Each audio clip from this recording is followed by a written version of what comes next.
चलिए आइए, देखिए होगा 2 मिनट के लिए कट ले फिर आई ले।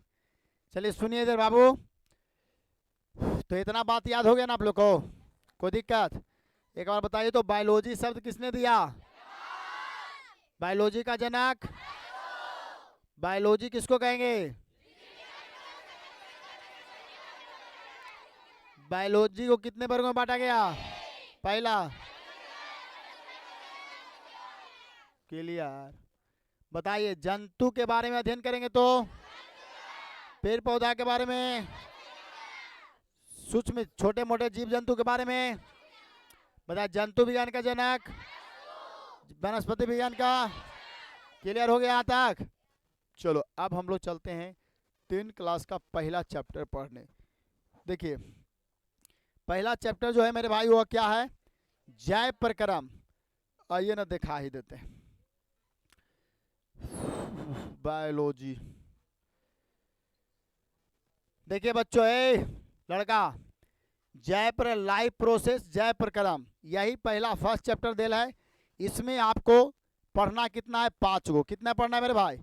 लाइफ प्रोसेस यानी जैव प्रक्रम में आपको कितने चीजें? 4 चीज पढ़ाएंगे। देखिए क्या क्या, सुनिएगा ध्यान से। जैव प्रक्रम के अंतर्गत आपको, जैव प्रक्रम के अंदर आपको पढ़ना कितनी चीजें हैं? ध्यान से देखिए, हल्ला नहीं के ठोकाए लगा तुरंत। जैव प्रक्रम क्या है बाद में समझते हैं, लेकिन पहले समझिए में पढ़ना क्या क्या है। तो जैव प्रक्रम के अंतर्गत आपको हम पढ़ाएंगे 4 चैप्टर। पोषण, पोषण के बारे में पढ़ाएंगे, श्वसन के बारे में पढ़ाएंगे, परिवहन के बारे में पढ़ाएंगे, परिवहन, परिवहन के बारे में, और उत्सर्जन के बारे में। उत्सर्जन, नाम आराम से बैठ के आप लोग सुनिए, बायोलॉजी सीधे दिमाग में, इधर उधर कहीं ना जाएगा, बायोलॉजी सीधा कहाँ जाएगा? देखिए जैव प्रक्रम के अंतर्गत आपको पढ़ना कितना चाहिए? बोलो, पहला बोलो, दूसरा, तीसरा। क्लियर हो गया? तो ये जैव प्रक्रम खुद में 4 चैप्टर लेके आया है। कितने चैप्टर? अब हम समझते हैं कि जैव प्रक्रम लाइफ प्रोसेस क्या होता है। ठीक है बच्चों, अब ध्यान से समझिए, लाइफ प्रोसेस किसको कहते हैं? देखिए लाइफ प्रोसेस का, लाइफ का मतलब जीवन, जीवन होता है, जीवन। प्रोसेस के मतलब प्रक्रिया, जीवन को जो चलाए हुए रखता है, जो जीवन को जीने में हमारे अस्तित्व को बनाए रखता है, उसी को बोलते हैं लाइफ प्रोसेस यानी जैव प्रक्रम बोलते हैं। अब जरा समझिएगा, यानी वह प्रक्रिया जो हमारे जीवन को, सजीव वस्तुओं के जीवन के अस्तित्व को बचाए हुए रखता है, तो उस प्रक्रिया को बोलते हैं जैव प्रक्रम। कैसे मेरे भाई, जरा समझिए। पोषण, पोषण का मतलब भोजन करना, भोजन। पोषण का मतलब क्या चीज? भोजन। अब अगर आप देखिए, श्वसन आपके अंदर बड़ा अच्छा से हो रहा है, बड़ा अच्छा से श्वसन हो रहा है, यानी भोजन का पाचन। श्वसन बोले तो भोजन को तोड़ फोड़ कर देना, भोजन के बड़े अणुओं को छोटे छोटे अणुओं में तोड़ देना, क्या कहलाता है? बड़ा अच्छा से सांस भी ले रहे हैं आप, कोई दिक्कत नहीं हो रहा है। परिवहन, आपके अंदर ब्लड का संचार बहुत अच्छा से हो रहा है, कोई दिक्कत भी नहीं है। उत्सर्जन भी हो रहा है, जो आप खा रहे हैं वो निकल भी रहा है अच्छे से, सब चीज का उत्सर्जन भी हो रहा है, बहुत फ्रेश हो रहा है। लेकिन एक ऐसा वक्त है कि आप भोजन नहीं कर पा रहे हैं, आपको भूखे नहीं लग रहा है। अब कुछ तो मेरे दादी जी खाइबे नहीं करते हैं, आप तो पेट धर लिए। तो पेट धरने के मतलब अगर एकरा में से एक चीज घटा, यानी जैसे तुम खाना खाना छोड़ दिया, तो आपका क्या हो जाएगा? राम राम सत्य हो जाएगा, आपकी जीवन वहीं पर क्या हो जाएगी? कुछ समय के बाद समाप्त हो जाएगा। होगा कि नहीं होगा? अगर आप भोजन नहीं करते हैं तो क्या श्वसन हो पाएगा? नहीं होगा। क्या उस परिवहन हो पाएगा? जब भोजन नहीं किया तो परिवहन कुछ ये करिएगा आप।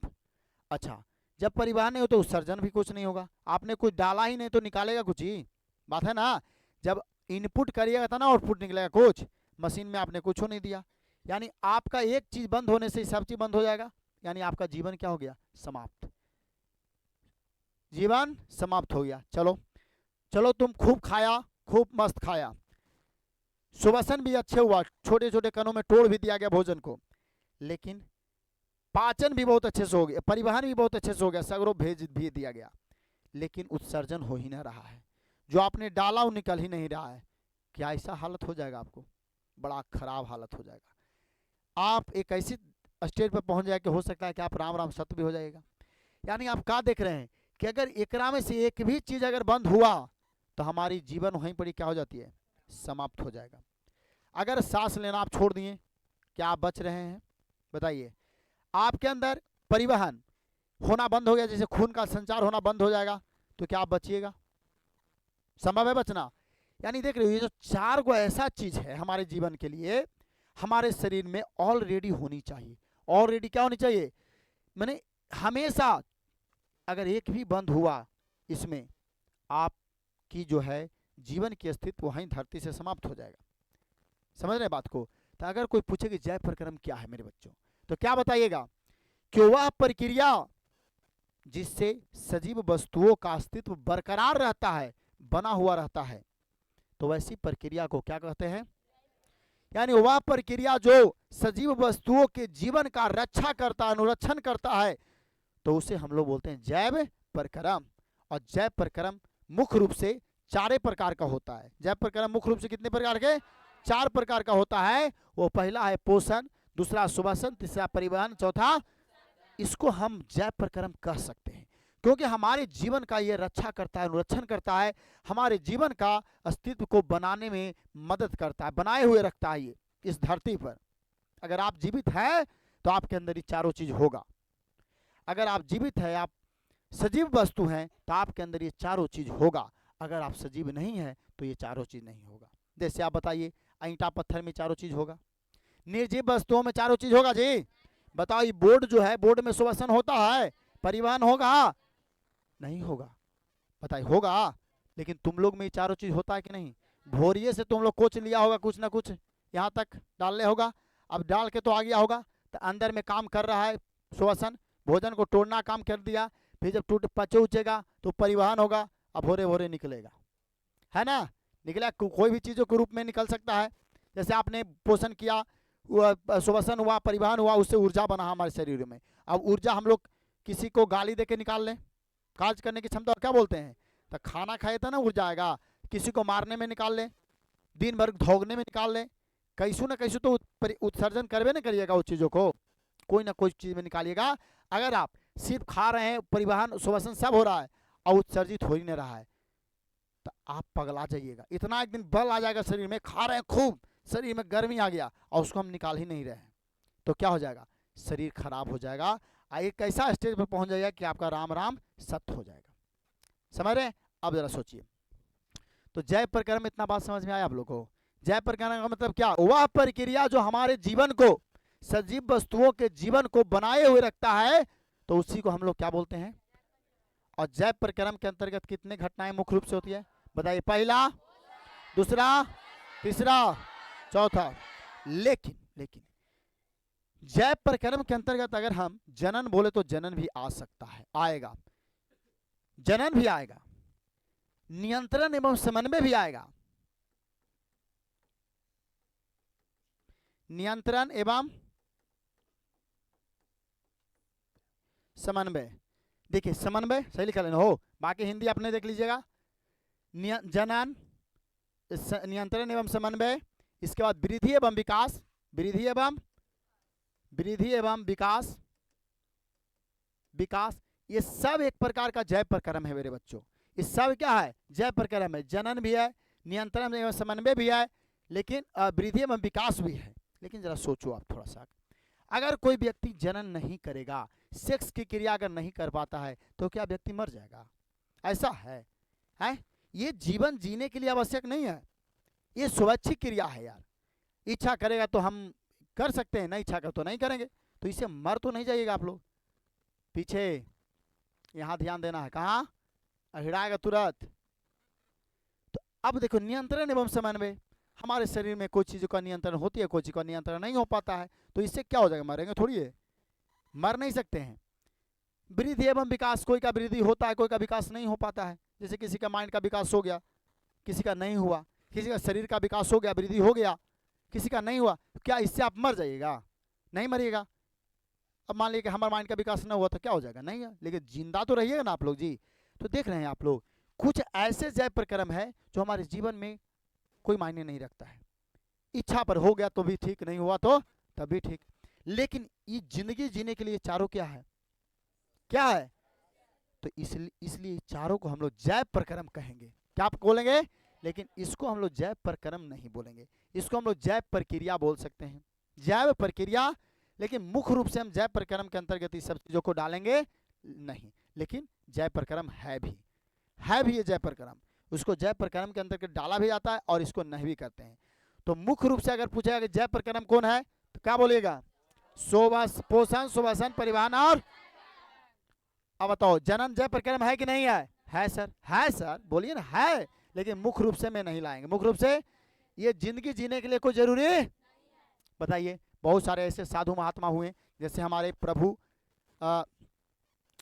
शंकर जी, शंकर भगवान, प्रभु शंकर भगवान नहीं, अरे कौन है जी? अरे नहीं यार, जी का पूछिया है जो हो, हनुमान जी का शादी हुआ है, ऐसा नहीं कि शादी नहीं हुआ है। सूर्य भगवान उनका गुरु थे, उन्हीं के बेटी से उनका विवाह हुआ था हनुमान जी का, समझ रहे हैं ना बात को। लेकिन समझिए हनुमान जी को ब्याह नहीं करना था, लेकिन एक कुछ ऐसे ज्ञान था जो बिना शादीशुदा को, जो शादीशुदा रहता है उसी को दिया जाता है वो ज्ञान। तो भगवान को अब हनुमान जी को सूर्य भगवान ऐसे दे ही नहीं सकते थे वो ज्ञान, तो पहले उनका शादी कराया गया सूर्य भगवान के बेटी से, और फिर उसी समय से दोनों अलग हो गए। ये अपना तपस्या में जाकर लीन हो गए, और ये हनुमान जी अपना यानी गृहस्थ जीवन जिए नहीं, कभी अपनी औरत के पास से नहीं आए, वो अलग अपना जिंदगी जी रहे हैं, ये अलग जिंदगी, खाली प्रक्रिया अपनाया गया कि शादी हो गया तब ज्ञान मिलेगा ना, तब ज्ञान दिया गया।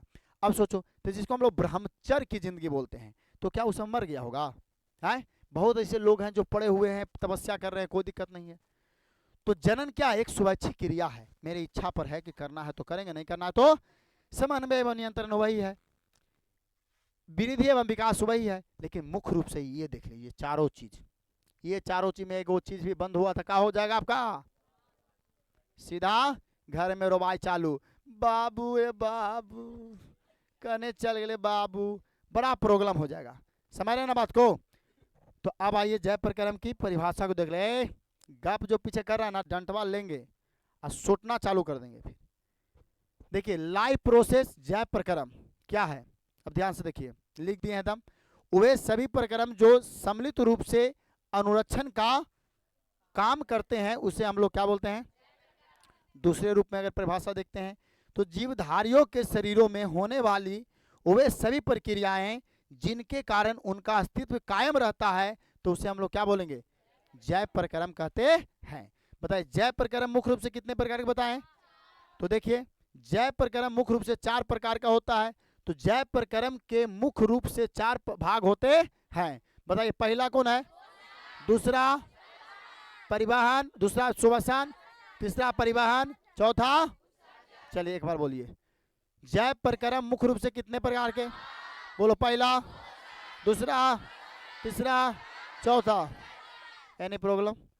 अब देखिए प्रकाश संश्लेषण पेड़ पौधा में होता है ना, पेड़ पौधा की अगर जिंदगी जीना है तो उसको भोजन बनाना पड़ेगा। अब पेड़ पौधा भोजन किसके सहारे बनाता है? प्रकाश संश्लेषण से। जनन, नियंत्रण एवं समन्वय भी एक प्रकार का से क्या है? जैव प्रक्रम है। लेकिन मुख्य रूप से कौन कौन है? सुभाषण, पोषण, सुभाषण, परिवहन और। बताइए बच्चों, क्लियर है यहाँ तक? आगे बढ़े हम लोग। तो इतना बात आप लोग जल्दी से उतारिए। चलिए हेडलाइन दीजिए तो जल्दी आप लोग। जैव लाइफ प्रोसेस यानी जैव प्रक्रम लिखिए जल्दी जल्दी।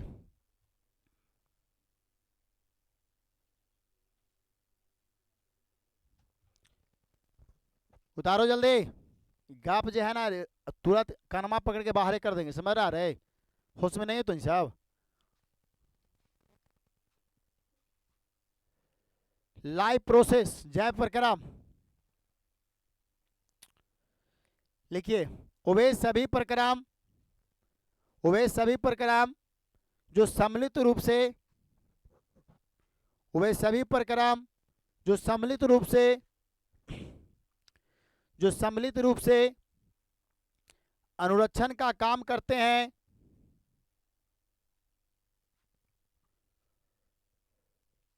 वे सभी प्रक्रम जो सम्मिलित रूप से अनुरक्षण का कार्य करते हैं तो उसे जैव प्रक्रम कहते हैं जी। अनुरक्षण का कार्य करते हैं तो उसे सम्मिलित रूप से जैव प्रक्रम कहते हैं। तो उसे सम्मिलित रूप से जैव प्रक्रम कहते हैं। हो गया जी। या करके दूसरी परिभाषा नीचे एरो मार के लिखिए।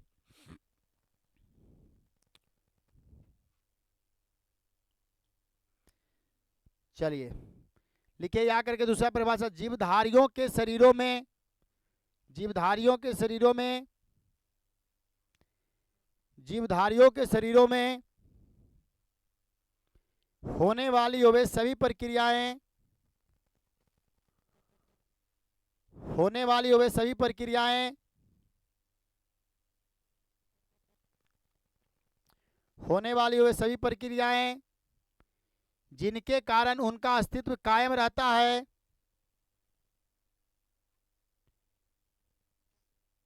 होने वाली वे सभी प्रक्रियाएं जिनके कारण उनका अस्तित्व कायम रहता है, कायम रहता है,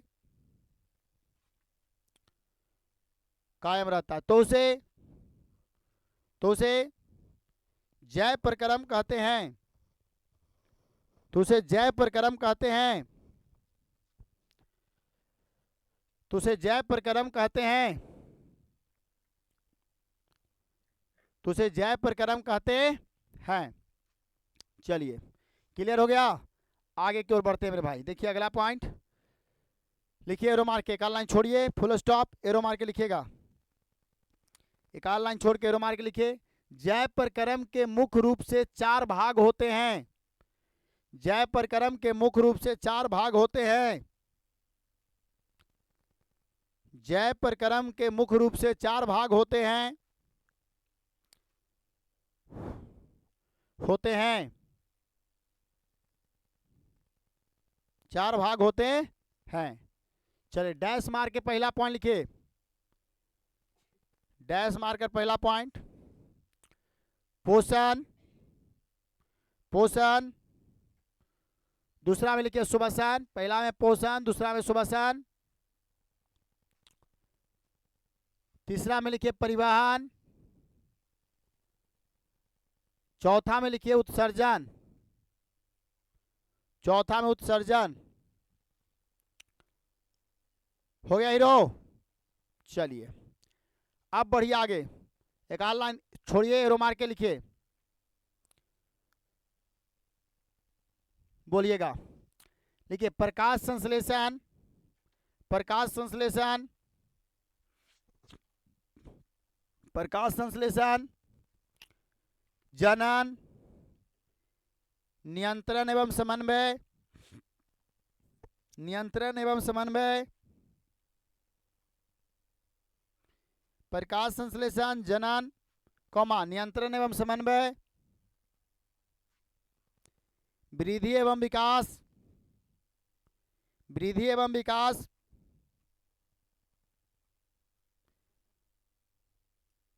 वृद्धि एवं विकास, ये सभी एक प्रकार से जैव प्रक्रम होते हैं। ये सभी एक प्रकार से जैव प्रक्रम होते हैं। ये सभी एक प्रकार से जैव प्रक्रम होते हैं। ये सभी एक प्रकार से जैव प्रक्रम होते हैं। चलिए क्लियर हो गया यहाँ तक। आइए अब एक बार याद कर लेते हैं। जितना पढ़ेंगे हम लोग याद करते चलेंगे मेरे भाई। बोलिए तो, जैव प्रक्रम किसको कहेंगे? बहुत सुंदर। वे सभी सुनिए, ऐसे बोलिए और अच्छे से बना के बोलिए। एक तो समझ लीजिए, उसके बाद अच्छे से बोलिए। देखिए, वे सभी प्रक्रिया जो सजीव वस्तुओं के शरीर में होती है, अर्थात सजीव के जीवन के रक्षा करने के लिए जो हमारे शरीर में प्रक्रिया हो रहे हैं, सभी प्रक्रिया के साथ क्या बोलेंगे? जैव प्रक्रम मुख्य रूप से कितने प्रकार के? पहला बोलिए, दूसरा।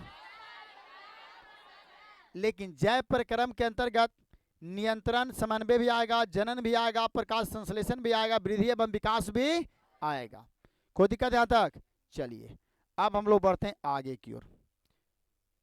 देखिए अगला पॉइंट मेरे भाई क्या है, शरीर क्रिया विज्ञान किसको कहते हैं। अब बातों को जरा समझिए, शरीर क्रिया विज्ञान किसको कहेंगे, ठीक ना।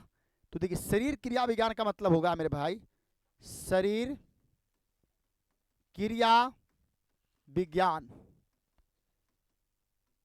देखिए इसके बारे में थोड़ा कभी कभी पूछ देता है, शरीर क्रिया विज्ञान से आप क्या समझते हैं।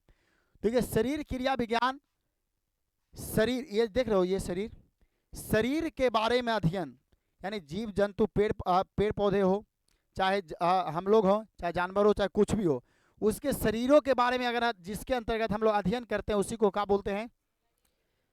तो विज्ञान थी जीव विज्ञान की वह शाखा जिसके अंतर्गत, या विज्ञान की वह शाखा जिसके अंतर्गत हम लोग शरीर के बारे में, सजीव वस्तुओं के शरीरों के बारे में अध्ययन करते हैं तो उसे हम लोग क्या बोलते हैं, शरीर क्रिया विज्ञान कहते हैं। और शरीर क्रिया विज्ञान दो प्रकार के होता है दोस्तों। कितने प्रकार का होता है, एक होता है पादप कार्की और एक होता है जंतु कार्की।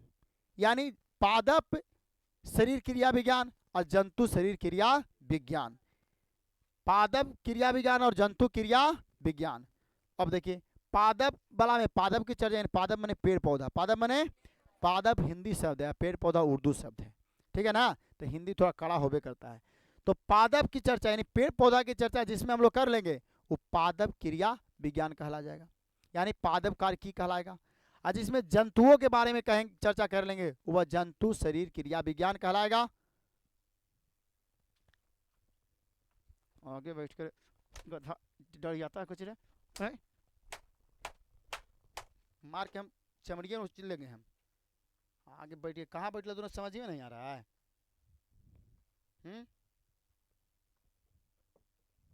जानवर की तरह कर रहा है यहाँ पर बैठ के, चिंता हमरा। चलो देखो इधर, शरीर क्रिया विज्ञान का मतलब क्या हो गया कि विज्ञान की वह शाखा जिसके अंतर्गत, हंस रहा है ना, उठा के पटक दो बेंचवा पर हम। क्लास में आओ तो अनुशासन में बैठो, क्लास के सामने तो टीचर के सामने डरियाएगा इसे, पता नहीं कौन जगह आए तुम लोग जे।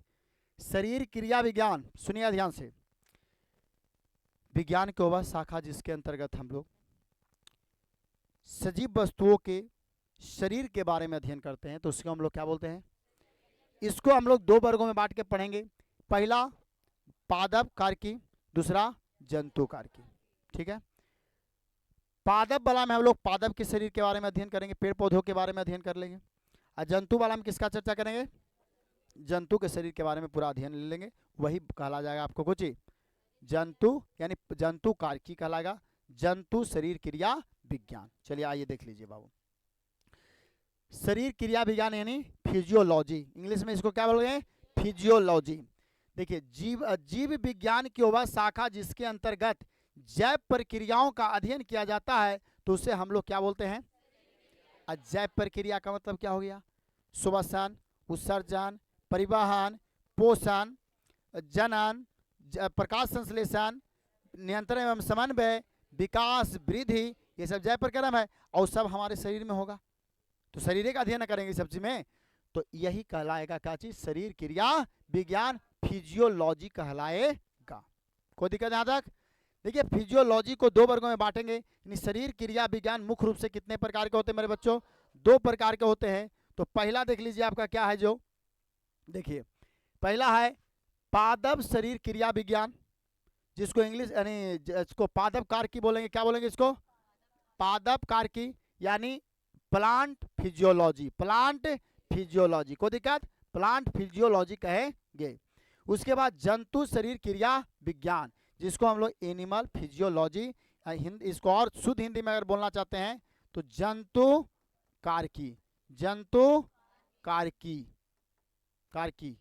कोई दिक्कत है यहाँ तक।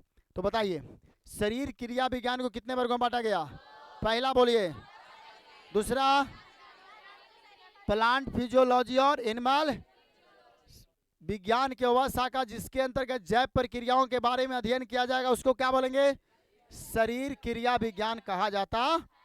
बताओ यहाँ तक कोई दिक्कत है, समझ में आ रहा है शरीर क्रिया विज्ञान। आइए देखिए शरीर क्रिया विज्ञान जीव विज्ञान की वह शाखा जिसके अंतर्गत जैव प्रक्रियाओं का अध्ययन किया जाता है तो उसे हम लोग क्या बोलते हैं? शरीर क्रिया विज्ञान को कितने वर्गों में बांटा गया?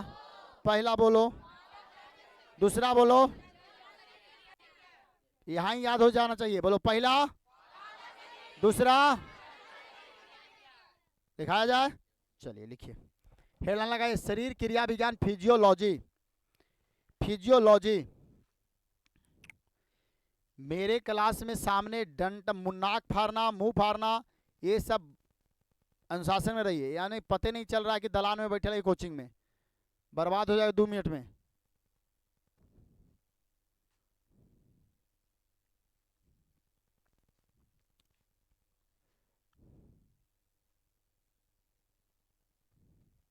हो गया जी? चले लिखिए, जीव विज्ञान की वह शाखा, जीव विज्ञान की वह शाखा, वह शाखा जिसके अंतर्गत, जीव विज्ञान की वह शाखा जिसके अंतर्गत, जिसके अंतर्गत जैव प्रक्रियाओं का अध्ययन किया जाता है, जैव प्रक्रियाओं का अध्ययन किया जाता है, जैव प्रक्रियाओं का अध्ययन किया जाता है, जैव प्रक्रियाओं का अध्ययन किया जाता है, तो उसे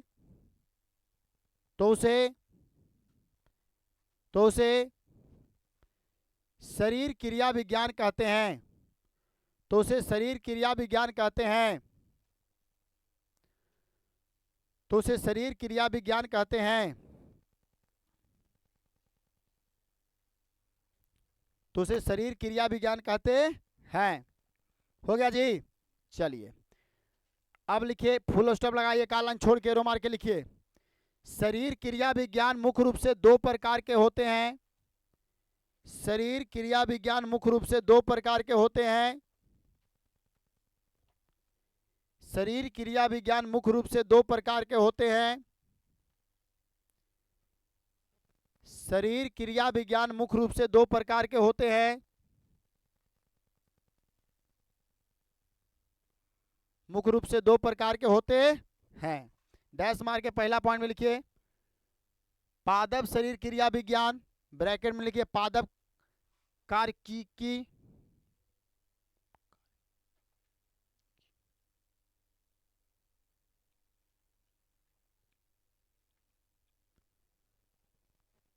लिख लिए। पहला पादप शरीर क्रिया विज्ञान, इंग्लिश में plant physiology, plant physiology, plant physiology.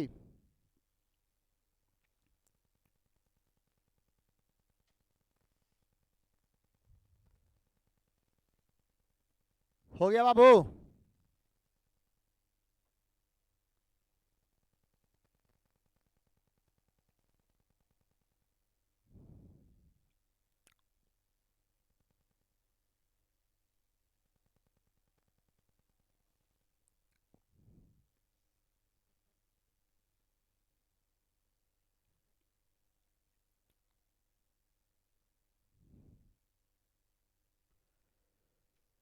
जंतु क्रिया विज्ञान, जंतु कार्य की animal physiology, animal physiology,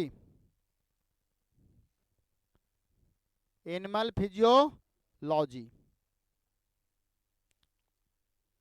animal physiology. Clear हो गया?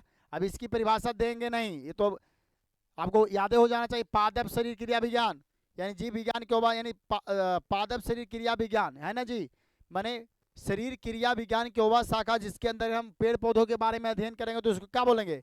प्लांट फिजियोलॉजी बोलेंगे।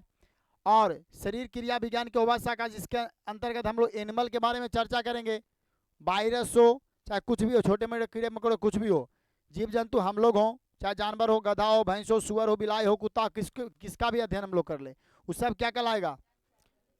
तो इसकी परिभाषा कोई जरूरी है नहीं। ठीक है, चलिए अब हम लोग चलते हैं अगला पॉइंट की ओर। देखिए बच्चों, अगला क्या है कि निर्जीव पदार्थ और सजीव पदार्थ, संजीव लिखल है, सजीव पदार्थ को जी इसको हटा दीजिए, सजीव पदार्थ है, सजीव पदार्थ में अंतर स्पष्ट करें। अंतर, अब जरा सोचो, इतना तो बात पहले याद हुआ आप लोग को। जैव प्रक्रम किसे कहते हैं, जैव प्रक्रम मुख्य रूप से कितने प्रकार के होते हैं, या उसके अंतर्गत कौन कौन चीजें आती हैं, शरीर के क्रिया विज्ञान किसे कहेंगे, शरीर क्रिया विज्ञान कितने प्रकार के होते हैं, इतना बात याद हो गया। आइए एक बार पहले याद कीजिए, तब यहाँ पहुंचेंगे, अंतर को हम लोग देखेंगे। क्लास में ही याद होना चाहिए मेरे भाई, इधर उधर नहीं जाने की जरूरत है। बताइए जैव प्रक्रम किसको कहेंगे?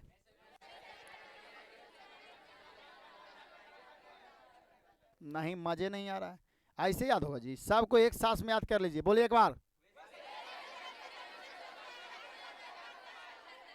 बहुत सुंदर। जो हमारे शरीर को क्या करता है, अनुरक्षण करने का कार्य करता है। बताइए जैव प्रक्रम मुख्य रूप से कितने प्रकार के? पहला, लेकिन इसके अंतर्गत तो बहुत सारी चीज आएंगे, तो बताइए प्रकाश संश्लेषण जैव प्रक्रम है कि नहीं है? जनन, वृद्धि, विकास, समन्वय एवं नियंत्रण, ये सब क्या है एक प्रकार की? चलिए आप बताइए शरीर क्रिया विज्ञान किसको कहें मेरे बच्चों?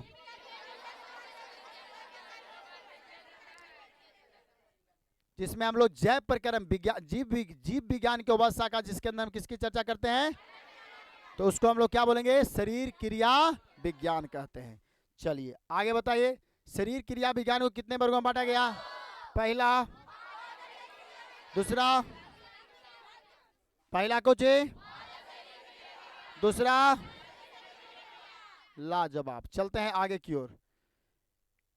देखिए भाई, अब हम लोग को पढ़ना है निर्जीव पदार्थ और सजीव पदार्थ में अंतर। अब जरा समझिए, इस धरती को जरा गौर फरमा कर देखिए, अपने अगल बगल में देखिए चीजों को, अगल बगल में चीजों को आप लोग देखिए, एकदम गौर फरमा के देखिए, तो आपको दो तरह की चीजें मिलेगी। अरे रोहित तो बाहर निकल, यहां तुमको मनाया नहीं जाएगा कि बाबू रो काहे रहे हो, आराम से घरे पलंग पर सुत जाना। अगर ज्यादा दुलरुआ है ना तो पलंग पर सुतना, यहाँ दुलरुआ नहीं चलेगा। और रोना बंद करो, नहीं तो देवेंगे 4 डंडा और फिर हंसाएंगे, हम मारते हैं तो हंसे पड़ता है बरियरी। चलो इधर देखो बाबू, मेरे क्लास में मेरे सामने खास कर अनुशासन में रहिएगा, नहीं तो कब मेरा मूड घूमता है इसकी कोई गारंटी नहीं। जब तक हम सही मूड में है तो चलेगा ठीक तक, मान आपका थोड़ा सा गलती की बर्दाश्त कर लेंगे, लेकिन मेरे क्लास में ऐसे बैठ के मेरे ही सामने मेरा बेइज्जती, बताइए बेइज्जती है ना जी। अब प्रधानमंत्री के सामने हम बैठल हैं, प्रधानमंत्री हमको बुलाया है, अब पूरा जाके कभी नाक फाड़ रहे हैं, कभी मुंह फाड़ रहे हैं, तो कैसा लगेगा प्रधानमंत्री को? है तो मैं स्वाभिमान से खेला कभी नहीं करता हूं, मैं किसी को ना माफ करता हूं ना माफी मांगता हूं, क्योंकि गलती की है तो सजा मिलना चाहिए, तो फिर माफ नहीं करेंगे भाई। अगर गलती मेरे सामने किया तो सजा देंगे, और हम गलती किए हैं तो हम माफी मांगबो नहीं करेंगे आपसे, हमको सजा दीजिए, हम उस सजा का हकदार हैं। सिंपल सी बात है, मेरे लाइफ का ये फंडा है सर, ना झुकेंगे ना झुकाएंगे, सिमिलरली चलेंगे, जो है हक वो हक दीजिए, कहानी खत्म है। आप अपने द्वारी, हम अपने द्वारी। आप ये सोचिए कि हाँ बाबू मैया करे जाए कि बाबू रे गलती हो गलो हो, अब इसे नहीं मारेंगे, अब इसे आओ ऐसे नाक मुँह ऐंठना छोड़ देंगे, कूट देंगे, अब इसे प्लास्टर हो जाएगा, भले हमारा जेले जाए पड़े, हम उसके लिए तैयार हैं। जेल जाना होगा तो जाएंगे सिंटू भाई, लेकिन बर्दाश्त नहीं करेंगे, ये सब अनुशासन नहीं है हमारे सामने। तो देखिए निर्जीव पदार्थ और सजीव पदार्थ में अंतर स्पष्ट करें। अब देखिए मेरे भाई, अब तुम गौर से समझिएगा, एक एक बात आपके दिमाग में जाएगी, जैसे अभी तक गया वैसे आगे भी जाएगा। आप इस धरती को देखिए, अपने अगल बगल की चीजों को देखिए, तो आपको दो तरह की चीजें मिलेगी इस धरती पर, एक मिलेगा निर्जीव और दूसरा मिलेगा सजीव। क्या जी सही बोले गलत है? बोल रहे सही? तो हम लोग क्या है? हरा पेड़ पौधा क्या है? घोड़ा, बकरी, गधा, बिलाई, सुअर, सजीव है। लेकिन बताइए रोड, जमीन, भूमि, ईंटा, पत्थर, लकड़ी, सूखा लकड़ी, टेबल, कुर्सी, ये बोर्ड, कंप्यूटर, ये सब बॉल बत्ती, ये सब क्या है? नीचे, जिसमें जान नहीं है, जिसमें जान। अब जरा सोचो, अंतर यहीं से स्पष्ट हो रहा है कि हम लोग गति कर सकते हैं। हम लोग क्या कर सकते हैं? जो सजीव वस्तु होता है वो वृद्धि और विकास कर सकता है, गति कर सकता है। क्या निर्जीव वस्तु में गति होगा? बोलिए, निर्जीव वस्तु में गति होगा? विकास करेगा? नहीं करेगा। कैसे करेगा? कुर्सिया आया है तो लंबा हो गया हमारा कुर्सिया कि जितना है उतने रहेगा, लेकिन आप में धीरे धीरे विकास हो रहा होगा कुछ ना कुछ। पेड़ आगे अमरूद के पेड़ रोपिए, वो धीरे धीरे धीरे धीरे बढ़ जाएगा। बढ़ेगा कि नहीं बढ़ेगा? तो विकास हो रहा है। अच्छा, एक बात तो आप समझ गए कि जो निर्जीव वस्तु होता है वो गति नहीं कर सकता है, विकास नहीं कर सकता है, वृद्धि हिलडोल भी नहीं कर सकता है। लेकिन सजीव वस्तु गति भी कर सकता है, विकास भी कर सकता है, वृद्धि भी कर सकता है। क्या सही कि गलत? एकदम सही है। इसके अलावा दूसरा अंतर क्या है कि सजीव वस्तु भोजन कर सकता है, पोषण क्या कर सकता है कि नहीं? कर सकते हैं कि नहीं आप लोग? भोजन पोषण करते हैं? बिल्कुल सर कर लेते हैं, रोज उठ के करते हैं। बासी रोटी 10-15 को लपेट के मार के दम निकल गए। अच्छा, एक बात आप जानिए, बासी रोटी टटका रोटी से ज्यादा फायदेमंद है, क्योंकि उसमें कार्बोहाइड्रेट की मात्रा ज्यादा हो जाता है। कैसे? कि आप बासी रोटी रखिएगा, ओकरा में धीरे धीरे कवक उबक बैठेगा, उस पर क्या, रोटी पर क्या बैठेगा? कवक आयरनदायक होता है जी। आप मीट मुर्गा खाते हैं ना, कहा लगी पूरा मिले बलिष्ठ हो जाए, और ओकरा पर कवक बैठेगा, उसको जरा खोर देगा अच्छा से, उसको जरा मस्त बना देगा, और उसको आप खाइएगा। तो एक तो जल्दी पच जाएगा, क्या होगा जल्दी, क्योंकि उसको तो पहले ही से वो कवक मार के और नीचे क्लियर कर ले हैं, बात समझिए। और उसके बाद आप खाए तो जल्दी पच देगा, इसलिए जल्दी ऊर्जा भी हमको दे देगा, तो फायदेमंद है। बासी रोटी खाया कीजिए आप लोग। आगे बढ़ते, आप खाइए चाहे मत खाइए आपकी मर्जी, लेकिन हमको जो बताना है वो बता दिए। अब सुनिए, तो पहला दूसरा अंतर क्या है कि हम लोग पोषण कर सकते हैं, लेकिन निर्जीव वस्तु पोषण पक्का। चलिए, ये बात समझ में आ गया आप लोगों को। अब तीसरा बात समझिए, हम लोग श्वसन कर सकते हैं, लेकिन क्या ये श्वसन कर सकता है निर्जीव वस्तु? ये कलम श्वसन करेगा? नहीं करेगा। हम लोग परिवहन करते हैं, हम लोग जो खाते हैं वो निकालते भी हैं। क्या जो इनपुट हम लोग करेंगे वो आउटपुट में हम लोग कुछ देंगे? जैसे हम पढ़ रहे हैं, अभी तुमको पढ़ा रहे हैं तो कुछ तुम्हारे दिमाग में डाल रहे हैं, हम आउटपुट दे रहे हैं, तो क्या तुमसे पूछेंगे तो इनपुट नहीं दीजिएगा? जरूर कुछ ना कुछ तो इनपुट दीजिएगा ना महाराज। तो आपके अंदर क्या दिख रहे हैं एक चीज़, कि जब हम कोई चीज़ लेते हैं तो उसको हम निकालते भी है, तो उत्सर्जन भी कर रहे हैं हम लोग। क्या कर रहे हैं? उत्सर्जन भी क्रिया होगा। क्या निर्जीव वस्तु में सब क्रिया होती है? नहीं होता है। उसके अलावा परिवहन, हम लोग में देखिए ब्लड का परिवहन हो रहा है कि नहीं हो रहा है? हो रहा है एकदम। क्या निर्जीव वस्तुओं में ऐसा कोई चीज परिवहन होते देखे हैं आप लोग? नहीं देखे हैं। हम लोग का शरीर में देखिए, हम लोग हैं सजीव वस्तुएं हैं, उसकी जो शरीर की जो बनावट होता है थोड़ा जटिल होता है ना, होता है जी? होता है कि नहीं होता है? हमारे शरीर की देख लो, हृदय है, गुर्दा है, फेफड़ा है, अग्नाशय है, पित्ताशय है, लीवर है, किडनी है, क्या क्या चीज़ अंदर लगल है जो कहने नहीं है। तो हमारी शरीर जो है थोड़ा जटिल है, हमारी तुलना में थोड़ा पेड़ पौधा के शरीर क्या हो जाएगा, कम जटिल है। पेड़ पौधा में किडनी है, हृदय है, वो ये वाला गाना कभी गाता होगा, काश होता मेरे सीने में दो दिल, एक टूटता तो एगो खेलता। ऐसा गाना सुने हैं? नहीं सुने होंगे। उला आराम से खड़ा रहता है, वो भी पेड़ को थोड़ा ऐसे देख लेता है, ये भी पेड़ को थोड़ा देख लेता है, सिरिसबो वाला के देख लेता है। हम लोग तो हमारे अंदर चीज़ें जो देख रहे हैं, बहुत रंग बिरंग की चीज़ें हमारे अंदर डाला हुआ है, लेकिन पेड़ पौधा के अंदर, लेकिन है तो सजीव है ना भाई, है क्या चीज? सजीव। तो जो क्रिया हम लोग करेंगे वही क्रिया वो लोग करेगा। उन लोग भी जनन होता है, लेकिन अलैंगिक जनन होता है। कौन सा जनन? हम लोग में लैंगिक जनन होता है। लैंगिक जनन का मतलब हो जेकरा में स्त्री और पुरुष के शरीरों का संपर्क होना जरूरी है। जनन अंगों का मिलना क्या है? जरूरी है, मुलाकात होनी चाहिए। लेकिन अलैंगिक जनन में कोई मिलने जुलने की कोई जरूरत, नर नर वाला काम कर लेगा, पुरुष यानी मादा वाला काम कर लेगा। उसमें नर और मादा की कोई आवश्यकता, सब अलग अलग ही काम करके फिनिश हो जाता है। क्लियर है? तो अब सुनिए, वही सवाल आपके बीच में आया है कि निर्जीव पदार्थ और सजीव पदार्थ में अंतर स्पष्ट करे। अगर एग्जाम में आ गए तो क्या नहीं लिख दीजिएगा आप लोग जी, एकदम आराम से लिख सकते हैं। तो देखिए, सजीवों में संगठन के विभिन्न स्तर पाए जाते हैं। संगठन के विभिन्न स्तर का मतलब मेरे भाई, जबकि निर्जीवों में ऐसा कुछ नहीं होता है। देखिए, हमारे में अंदर हृदय है, फेफड़ा है, गुर्दा है, बहुत सारे चीज है। परिवहन करने के लिए अलग हमारे अंदर अंग है, श्वसन करने के लिए अलग अंग है, भोजन को निगलने के लिए यहाँ से पहले मुंह में डालिए, फिर ग्रास नली में जाएगा, फिर अमाशय में जाएगा, फिर छोटी आंत में जाएगा, छोटी आंत के 3 भाग, फिर बड़ी आंत में जाएगा, फिर पच के जाएगा मलाशय में, और उसके बाद गुदा के बाहर से बाहर चलेगा। तो बहुत सारे अंग है हमारे अंदर यार। क्या निर्जीव वस्तुओं में ये सब चीज देखने के लिए मिलता है आपको? नहीं मिलता। हमारे अंदर आँख है, नाक भगवान दिए, मुंह दिए भगवान, गोड़ दिए, पैर दिए, हाथ दिए। क्या निर्जीव चीजों में ऐसा है? बताइए आप लोग, नहीं है। तो हमारी संगठन जो है विभिन्न स्तरों से बना हुआ है, लेकिन निर्जीव वस्तुओं में ऐसा कुछ नहीं पाया जाता। देख लो ईंटा पत्थर, देख लो ईंटे पत्थर देख लो ना यार, है इसे में गोड़ हाथ नाक मुंह देखे हैं आप लोग? नहीं देखे होंगे। अगर इसे में गोड़ हाथ रहता था क्या होता समझ रहे हैं? है ये वाला ईंटा उछल के चल जाता ऊपर कि नहीं, ऊपर अच्छा आया है अभी, वहां चलते हैं, उछलित कूदित रहता है जैसे तुम लोग उछलते कूदते रहता है। अगला देखिए, सजीवों में एक विशेष जैविक लक्षण पाए जाते हैं। जैविक लक्षण पाए जाते हैं हमारे अंदर, न पाया जाता है लक्षण, बहुत अलग अलग हमारे अंदर लक्षण दिखता है आपको।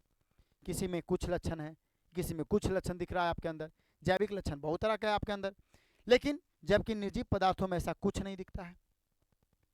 हमारे अंदर एंजाइम स्रावित होता है, हार्मोन स्रावित होता है कि नहीं होता है? हम लोग जनन कर सकते हैं, लेकिन ये जनन नहीं कर सकता है। क्या निर्जीव वस्तुएं बच्चा पैदा करेगा? है करेगा जी? बोलिए, आज तक सुना है क्या ईंटा के बच्चा पैदा ले लिया रे? आज छठियार है उसका? आप लोग किसी ने सुना है? बोलो। इतना भी मत डर कि पूछेंगे तभी जवाब मत दे, इतना भी हम बदमाश नहीं है टीचर। वो तो अनुशासन के प्रति हम बड़ा सजग रहते हैं। तो लाइफ में सबसे बड़ा अगर कोई रोल निभाएगा बाबू, तो आज आपको भले ऐसा लग रहा होगा, जीवन में अगर सबसे बड़ा रोल कोई चीज निभाता है तो वह अनुशासन है। कौन है? अनुशासन आपके अंदर है ना, तो किसी भी क्षेत्र को और किसी भी चीज को अपने पैरों में झुका सकते हो। अगर अनुशासन नहीं है तो कुछ भी नहीं आएगा, आप कितनों भी टैलेंटेड क्यों ना हो। इसलिए ये चीजों पर ध्यान जरूरी रखिएगा। आपको मारते हैं पीटते हैं, बुरा लग जाता होगा, अलग बात है, लग जाता है तो लग जाता है, और उसके लिए हम आपसे माफी नहीं मांगने वाले हैं, क्योंकि हम अच्छे चीजों के लिए पीटे हैं, समझाए हैं। अब आइए यहाँ, तो दूसरी बात आप लोग समझ गए ना कि हमारे अंदर सजीव वस्तुओं के अंदर एक जैविक लक्षण पाई जाती है, लेकिन इसके अंदर कोई जैविक लक्षण होता नहीं है। आगे चलते हैं भाई, अगला पॉइंट को समझिए। सजीव अपने शरीर की मरम्मत और अनुरक्षण स्वयं कर लेता है। क्या करते हैं कि नहीं? आपके अंदर घाव होता है, क्या घाव भर जाता है कि नहीं भर जाता है? हैं? आप 9th क्लास को याद कीजिए, सबसे ज्यादा अगर कोशिका विभाजन सबसे ज्यादा तेज होता है तो कहाँ होता था? लीवर में। कहाँ? लीवर, सॉरी लीवर में बताए थे हो, लीवर बोले तो यकृत, क्योंकि इसमें सबसे ज्यादा सेंट्रोसोम पाया जाता, और सेंट्रोसोम का काम क्या है? कोशिका विभाजन को जल्दी जल्दी, नहीं बताए थे? तो याद है नहीं कुछ, तो याद, हर चीज को याद रखिएगा आप। तो बताइए, हमारे अंदर कुछ भी होगा, टूट फूट जाएगा, जैसे हाथे टूट गया, ऐसे प्लास्टर करवा लिए, धीरे धीरे अपने से जुड़ जाता है, मरम्मत कर लिया ना, दवाई हुआ खाए, फिट हो गया। लेकिन क्या जबकि निर्जीव वस्तुओं में ऐसा नहीं होता है। अब जरा सोचो, आप लकड़ी को इसे तोड़ दीजिए, सूखा लकड़ी को इसे तोड़ दीजिए, चाहे कलम को तोड़ देंगे, तो क्या अपने से जुड़ जाएगा? फेविक्विक ला के साटे पड़ेगा, फेविक्विक ला के क्या करे पड़ेगा, तैयो ऐसा नहीं बनेगा। लेकिन हमारा हाथ 3 बार टूटा, एकदम फ्रेश हो गया, कोई दिक्कत नहीं है जी। हमारे अंदर गुण अंदर है, कोशिकाएं नए नए कोशिका मिलकर इसको भर देगा, मरम्मत करके फिट कर देगा। तो ये सजीवे में खाली है ये सब चीज लक्षण। तो सजीव अपने शरीर की मरम्मत और अनुरक्षण स्वयं करते हैं, जबकि निर्जीव ऐसा नहीं करते हैं। कोई दिक्कत मेरे भाई? बोलो। अब सुनो, सजीव पदार्थ जनन की क्रिया करते हैं। क्या करते हैं कि नहीं? दम करते हैं। अगर नहीं करते तो हम लोग ऐसा खेलते रहते, आज सॉरी पढ़ते रहते? नहीं पढ़ते रहते। क्या हमारे देश की जनसंख्या इतना बढ़ती? नहीं बढ़ता। क्या आज हम लोग बेरोजगार रहते? नहीं रहते। तो हम लोग पैदा नहीं लेते तो रोजगार कैसे मिलता जी? अब सोचिए, तो सजीव वस्तु जो होता है वो जनन करके बाल बच्चा पैदा अपनी नियत करता है। अच्छा, मन में आ रहा है जनन जनन जनन जनन क्या है? तो जनन कुछ नहीं है। जनन वह एक प्रक्रिया जैसे उसी तरह से अपने तरह ही संतान पैदा करने की एक प्रक्रिया है। अच्छा से बोल देते हैं, जनन एक ऐसी प्रक्रिया है जिसमें जीव जो होता है वो अपने तरह ही संतान पैदा करता है, तो उसी को क्या बोलते हैं? जनन बोलते हैं। तो बताइए, हम लोग अपने बाबूजी नियत हैं कि नहीं है? अपने ही मम्मी पापा नियत है ना, कि हमारे मम्मी पापा दोसर अगन के हम पैदा ले लिए भैंस, ऐसा देखा है? नहीं लिखे। हम लोग आदमी का बच्चा ही होता है।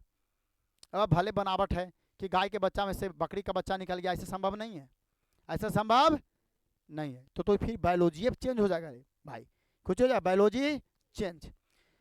लेकिन निर्जीव पदार्थ जनन की क्रिया नहीं करते। आशा करते हो कि निर्जीव और सजीव में अंतर आपको समझ में आया होगा। कोई दिक्कत? आगे चलिए, अगला पॉइंट क्या है मेरे भाई? तो ये तो क्वेश्चन है, तो पहले इतना बात पहले लिखा लेते हैं, तब टाइम बचेगा तो आगे हम लोग चलेंगे। तो आइए मेरे दोस्त, हेडलाइन लगाइए, निर्जीव पदार्थ और सजीव पदार्थ में अंतर स्पष्ट करें। बायोलॉजी को एकदम जीरो लेवल से चलेंगे हम लोग। एक एक क्वेश्चन बनेगा बायोलॉजी में टिंकू भाई, कोई नहीं इधर जाएगा, टेंशन नहीं लेना है। संडे को टेस्ट है, अच्छे से मालूम है ना आप लोगों को? टेस्ट का फी 10 रुपया, कितना है? पुर्जी ले लेना है। जी सर, तब पैसा लगा है ना टेस्ट में, पुर्जी यहाँ कट गया है बड़ी मनी, और उसी को जो लेके आएगा उसी को देंगे टेस्ट देने, और फिर ना लेके आएगा उसको सोमवार के ठोकेंगे भी। तो पढ़े हो तो टेस्ट देना ही पड़ेगा आपको, और महीना में 4 टेस्ट निश्चित है इस साल। इतना लिखाएंगे ना कि एक एक क्वेश्चन आपको मास्टर नहीं याद हो जाएगा। इस साल थोड़ा रोल दूसरा रहेगा, आर या पार वाला। अच्छा, कल मैथ का परीक्षा हुआ था, क्या गया लड़के ने कहा है जी रिस्पांस? पढ़े वाला के ठीक ठाक है?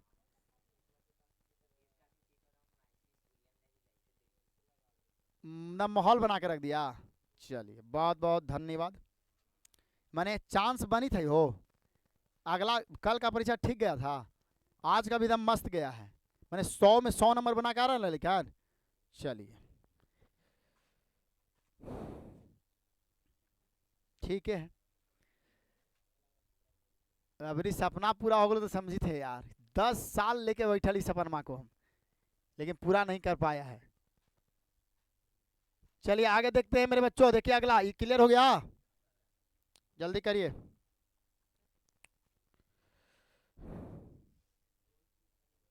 बोल के लिखा दे, ये पूरा लिख लिए, पहला लिख लिए? चलिए लिखिए तो पहला, सजीवों में संगठन के विभिन्न स्तर पाए जाते हैं, जबकि निर्जीव में ऐसा नहीं होते हैं। दूसरा लिखिएगा, सजीवों में एक विशेष जैविक लक्षण पाए जाते हैं, सजीवों में एक विशेष जैविक लक्षण पाए जाते हैं,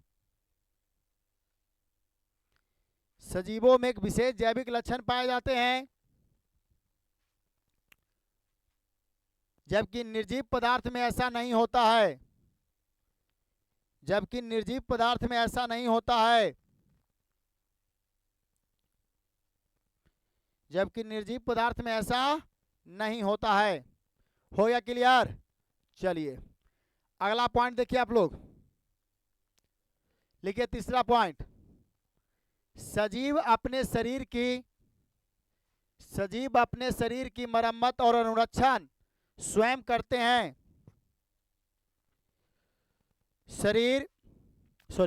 सजीव अपने शरीर की मरम्मत और अनुरक्षण स्वयं करते हैं,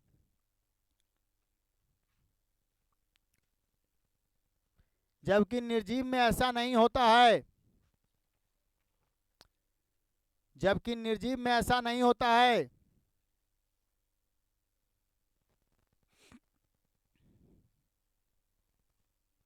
जबकि निर्जीव में ऐसा नहीं होता है, जबकि निर्जीव में ऐसा नहीं होता है।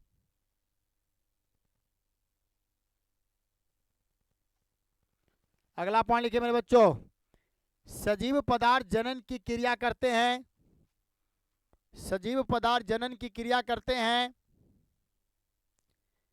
सजीव पदार्थ जनन की क्रिया करते हैं, शरीर पदार्थ जनन की क्रिया करते हैं,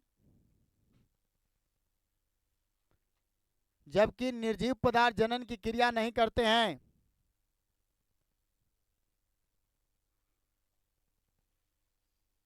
सजीव पदार्थ जनन की क्रिया करते हैं, जबकि निर्जीव पदार्थ जनन की क्रिया नहीं करते हैं।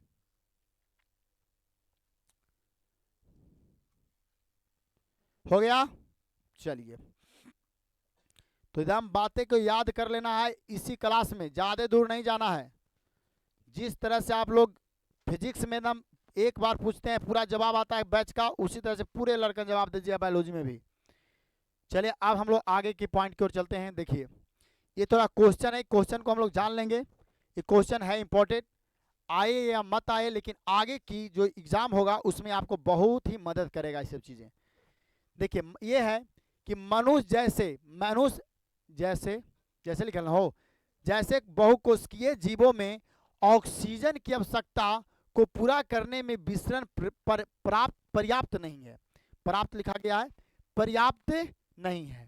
तो पर्याप्त नहीं है, पर्याप्त नहीं है, क्यों नहीं है भाई? सवाल ये है कि हम मनुष्य जो है बहुकोशिकीय जीव है। बहुकोशिकीय जीव किसको कहते हैं? जिसका शरीर एक से अधिक कोशिकाओं से मिलकर बना रहता है उसको क्या बोलते हैं? बहुकोशिकीय जीव कहते हैं। और जिसका शरीर एक कोशिका से मिलकर बना रहता है उसको बताओ। अमीबा क्या है? एक कोशिकीय जीव है। क्या है? पैरामीशियम क्या है? यूग्लिना क्या है ना जी? इतना तो नहीं सब पढ़ता है, 9th वाला तो याद नहीं रखता है जी। बायोलॉजी सुनो, खासकर 9th वाला याद जरूर रखना, क्योंकि उसी से रिलेटेड ये सब चैप्टर चलेगी। 9th याद तो बहुत अच्छे से समझ में आ जाएगा ये। देखिए तो वही कहता ना सर, विसरण पर्याप्त क्यों नहीं है? पर्याप्त तो जरा समझिए, पेड़ पौधा में सांस लेने का, सांस ऑक्सीजन को तीरने का कोई खास रास्ता नहीं है। उस शरीर, पूरे शरीर, पेड़ पौधा का पूरा शरीर ना सागरों से सुवासन हो सकता है उसके अंदर, क्योंकि पत्ता इतना है ना उसके अंदर, इतना है पत्ता कि सब पत्ता जो होता है वातावरण के संपर्क में रहता है। कहाँ रहता है? और उस पत्ता के ऊपर रंध्र पाया जाता है कि नहीं? और रंध्र के माध्यम से ऑक्सीजन को अपने अंदर ले लेता है और रंध्र के माध्यम से कार्बन डाइऑक्साइड को भी छोड़ देता है। तो सुनिएगा, गैस का आदान प्रदान जिस प्रक्रिया से होता है उस प्रक्रिया को बोलते हैं विसरण। क्या बोलते हैं? पहले विसरण समझ लीजिए, आगे चल के विसरण भी समझाएंगे, टेंशन नहीं लेना है। विसरण, प्रासरण, अति प्रासरण, उच्च प्रासरण, निम्न प्रासरण सब समझाएंगे, लेकिन पहले समझिए विसरण का मतलब क्या है? गैसों का आदान प्रदान जिस प्रक्रिया से होगा उसको ही हम लोग कहते हैं विसरण। क्या बोलेंगे? सुनिएगा ध्यान से, फिर से एक बार सुनिए। गैस का आदान प्रदान जिस प्रक्रिया से होगा उसको क्या कहेंगे? और द्रव का आदान प्रदान जिस प्रक्रिया से होगा उसको बोलते हैं प्रासरण। क्या बोलते हैं? प्रासरण बोलते हैं। समझ गए? अब जरा समझिए, सवाल क्या है कि मनुष्य जैसे बहुकोशिकीय जीवों में ऑक्सीजन की आवश्यकता को पूरा करने में विसरण पर्याप्त नहीं है, क्यों? तो सुनिए ध्यान से, जो पेड़ पौधा होता है उसका शरीर पूरी तरह से वातावरण के संपर्क में होता है, ठीक है? और पेड़ पौधा हर जगह से ऑक्सीजन अपने अंदर रंध्र के माध्यम से तीर लेता है, तो पर्याप्त हो गया, विसरण के माध्यम से तो चल गया। लेकिन हमारे अंदर देखिए, हमारा नकिए से खाली सांसें जा सकता है अंदर, कुछ इसे ये दोगों से, मुंह से तो लेना ठीक नहीं है, लेकिन मुख्य रूप से हमारे श्वसन के लिए कौन दिया है? सांस लेने के लिए नाक दिया है। तो नाक से ही आप तीर सकते हैं, ना हाथ से तीर सकते हैं, ना गोड़ से तीर सकते हैं, ना पैर से तीर सकते हैं। अब जरा सोचिए, क्या हमारे ऑक्सीजन, हमको जितना ऑक्सीजन चाहिए क्या नाक से खाली मिल जाएगा? जैसे हमारे यहाँ पर ही हमको ऑक्सीजन चाहिए, तो यहाँ ऑक्सीजन कैसे आएगा? नकिया तो ले ही ना जाएगा वहाँ। विसरण से तो अंदर चल गया, विसरण तीरे तो अंदर तो चल गया विसरण प्रक्रिया के द्वारा, लेकिन अंदर से अब अंदर कैसे जाएगा? गोड़ हाथ तक कहाँ से आएगा? माइंड में कहाँ जाएगा? ये ऑक्सीजन कैसे पहुंचेगा अंदर? तो अंदर, हमारे अंदर ब्लड पाया जाता है। हमारे शरीर में क्या पाया जाता है? अब जो ब्लड है, ब्लड में जाके ऑक्सीजन मिलेगा, क्योंकि ब्लड में हीमोग्लोबिन रहता है, और हीमोग्लोबिन ब्लड को अपने अंदर पकड़ लेगा और कहेगा कि चलो बेटा मेरे साथ। अब बताइए, ब्लड परिवहन के द्वारा हमारे शरीर में पूरे दौड़ते रहता है कि नहीं दौड़ते रहता है? अब सोचो, ब्लड क्या द्रव है कि गैस है? बोलो। तो द्रव में मिलकर ऑक्सीजन चल रहा है ना अंदर, द्रव में मिलकर ऑक्सीजन चल रहा है ना, तो प्रासरण की विसरण, प्रासरण की विसरण, तो द्रव का आदान प्रदान किस प्रक्रिया से? और गैस का आदान प्रदान। तो हमारे अंदर दोनों प्रक्रिया से गैस का, ऑक्सीजन की पूर्ति होनी चाहिए, नहीं तो हमारा विसरण हमको कर नहीं पाएगा। विसरण से जितनी को चाहिए उतना नहीं मिलेगा। विसरण से पेड़ पौधा कर सकता है, क्योंकि पूरा शरीर में से होता है श्वसन की क्रिया, हमारे अंदर सिर्फ एकरा से होता है। तो सांस तो तीर लिए विसरण से, लेकिन अंदर, अब अंदर कैसे फैलाएगा? सगरो चाहिए, हर कोशिका को ऑक्सीजन चाहिए, हर माइटोकॉन्ड्रिया को ऑक्सीजन चाहिए भोजन बनाने के लिए। याद करिए 9वां क्लास, क्या पढ़ाए थे कि अंततः जो है श्वसन की क्रिया जाके कहाँ संपन्न होती है, जब हमको ऊर्जा, जल और कार्बन डाइऑक्साइड बन जाता है तब वो होता है माइटोकॉन्ड्रिया में, यानी वहां जाना चाहिए। तो कैसे जाएगा भाई वहां, तो ब्लड ले गया था, याद है ना, जब श्वसन पढ़ा नहीं तुम लोग को पढ़ाए हैं अभी, जब श्वसन की क्रिया होगी, जब श्वसन चैप्टर हम पढ़ाएंगे तो वहां बताएंगे कैसे होती है श्वसन पूरा। अब सोचो, तो ऑक्सीजन तो हम लोग ले लिए, तो अंदर चल गया, तो फेफड़ा में गया, फेफड़ा से उसको पूरा शरीर में ले जाना, तो कौन ले जाएगा, ब्लड। कौन ले जाएगा, ब्लड ले जाएगा। तो ब्लड क्या, द्रव की गैस, तो द्रव में मिलकर चला, तो अंदर कौन सी प्रक्रिया से, तो सुनो सवाल पूछेगा, मनुष्य में श्वसन की क्रिया यानी ऑक्सीजन बाहर से किस प्रक्रिया से अंदर जाता है, विसरण प्रक्रिया से, और अंदर में, तो हमारे अंदर कौन सी प्रक्रिया चलती है, दोनों। गैस का आदान प्रदान हमारे अंदर कौन सी प्रक्रिया से, दो से, विसरण और, तो क्या मैं बोल सकता हूं ये पर्याप्त है, पर्याप्त होगा विसरण, नहीं होगा सर, विसरण पर्याप्त है। तो यहाँ सवाल का उत्तर देखिए, बड़ा सटीक ढंग से लिखे हैं, मनुष्य जैसे बहुकोशिकीय जीवों का शरीर विशाल एवं जटिल होता है। क्या होता है, जटिल। जटिल का मतलब फेफड़ा, गुर्दा, किडनी, 10-15 गो दिल, एक गो दिल होता है, दिल के गो, दिल एक। उनके शरीर की सभी कोशिकाएं वातावरण के संपर्क में नहीं रहती है, वातावरण के संपर्क में है नहीं है। विसरण वातावरण के संपर्क में रहने वाली कुछ कोशिकाओं में ही हो सकता है। यही कारण है कि विसरण द्वारा इन जीवों में पर्याप्त मात्रा में ऑक्सीजन की आपूर्ति संभव नहीं है। नहीं, बताइए उत्तर मस्त है कि नहीं है, याद हो जाएगा आपको, कोई दिक्कत। तो आप लोग का टाइम भी हो गया है, इसको लिख लीजिए, बाकी कल के क्लास में हम लोग देखेंगे। तो हेडलाइन दीजिए, question number 1, question number 1, 5 question लगातार लिखाएंगे।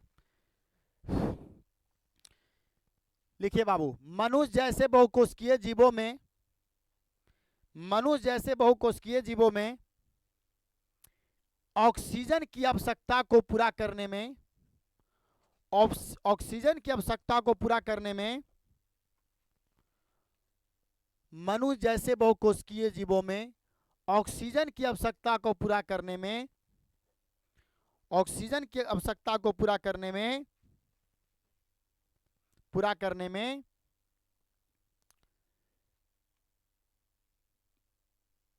विसरण पर्याप्त नहीं है। क्यों, पर्याप्त, प्राप्त को काट के लिखिए, पर्याप्त,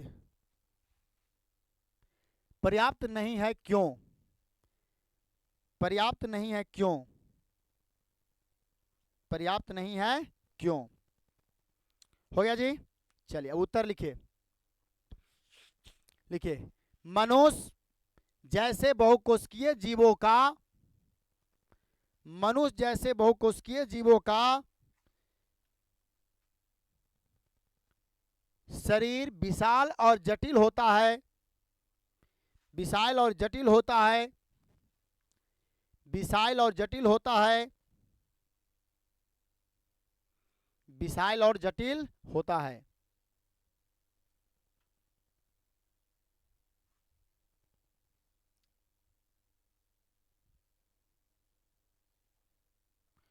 उनके शरीर की सभी कोशिकाएं, उनके शरीर की सभी कोशिकाएं वातावरण के संपर्क में नहीं रहती है, उनके शरीर की सभी कोशिकाएं वातावरण के संपर्क में नहीं रहती है, वातावरण के संपर्क में नहीं रहती है, फुल स्टॉप। वातावरण के संपर्क में नहीं रहती है, नहीं रहती है। विसरण वातावरण के संपर्क में रहने वाली, विसरण वातावरण के संपर्क में रहने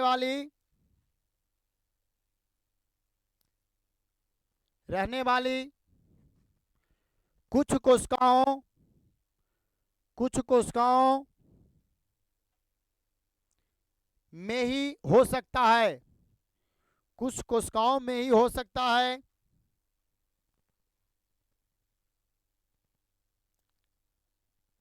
कुछ कोशिकाओं में ही हो सकता है,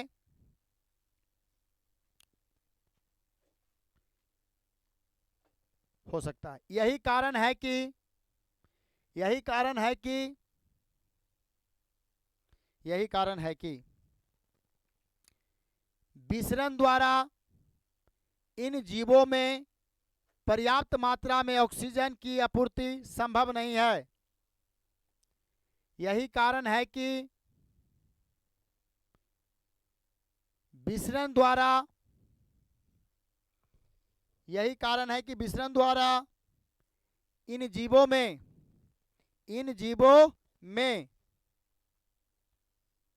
पर्याप्त मात्रा में ऑक्सीजन की आपूर्ति संभव नहीं है। पर्याप्त मात्रा में ऑक्सीजन की आपूर्ति संभव नहीं है। क्लियर है बच्चों? पर्याप्त मात्रा में ऑक्सीजन की आपूर्ति संभव नहीं है। इतना बात याद हो गया आप लोग को है? तो चलिए एक बार 2 मिनट टाइम हम लोग देखे याद करना। मेन पर्पस हमारा, मेन जो सबसे अच्छा काम है याद करना और कुछ नहीं। चलिए आइए अगला क्या पढ़ना है जी? कल क्वेश्चन है किस आधार पर हम निर्णय कर सकते हैं कि कोई वस्तु जीवित है? तो बताइए, सुनिए, जीवित होने के लिए पोषण होने चाहिए, अभी नहीं बताए थे? तो जितना मैंने पीछे पढ़ा है उसी पर सवाल बनवाए हैं। पोषण, श्वसन, परिवहन तथा उत्सर्जन के आधार पर हम कह सकते हैं कि यह वस्तु क्या है मेरे बच्चों? जीवित है। क्लियर है ना? तो ये सब हम लोग कल की क्लासों में देखेंगे। आगे हम लोग याद करते हैं मेन पर्पस क्या है।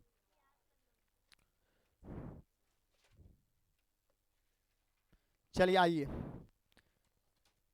जितना पढ़ा है 2 मिनट आप लोग देख लो एक नजर, और फिर पूछते हैं फटाफट बताना। जल्दी देखे तो